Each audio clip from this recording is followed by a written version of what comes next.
નમસ્કાર દોસ્તો, આજે વાત કરવી છે પંડિત સાતવાડી કડજી. પંડિત સાતવાડી કડજીનો જન્મ 19મી સપ્ટેમ્બર 1867માં કોલગાંવમાં થયો હતો. તેમના પિતાનું નામ દામોદર પંત અને માતાનું લક્ષ્મીબાઈ હતું.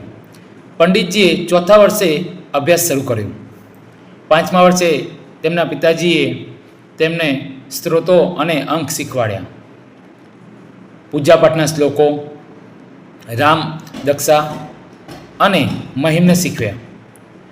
પંડિતજીએ પોતાના અભ્યાસમાં અંગ્રેજી અને સંસ્કૃત બંને ઘરેથી અભ્યાસ મેળવ્યો. ત્યારબાદ તેઓ સાથે સાથે ચિત્રકળા પણ ખૂબ જ સારી શીખી ગયા અને તેમાં કુશળતા પ્રાપ્ત કરી. તેઓ જ્યારે હૈદરાબાદ ગયા ત્યારે તેમની ચિત્રકાર તરીકેની ખ્યાતિ ત્યાં એમના પહેલાં પહોંચી ગઈ હતી. તેઓ વ્યક્તિચિત્રો અને પ્રકૃતિ ચિત્રો બનાવતા. તેમની ચિત્રકળા અદ્ભુત હતી. ત્યારબાદ હૈદરાબાદમાં આર્ય સમાજના પ્રમુખ કાર્યકર્તા બન્યા. 1908માં તેમણે ગુરુકુળમાં રહી વૈદિક પ્રાર્થનાઓની તેજસ્વીતા નામક લેખ લખ્યો અને તેઓ એક સારા એવા ક્રાંતિકારી હતા.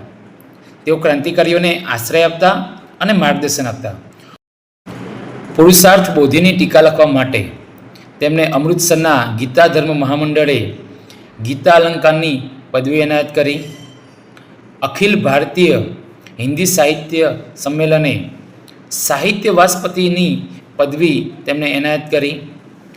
ત્યાર પછી ભારત સરકાર દ્વારા તેમને પદ્મભૂષણથી નવાજવામાં આવ્યા.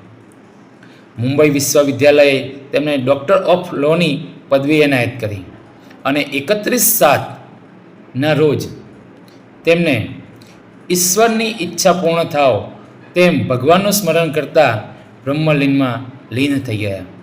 અસ્તુ.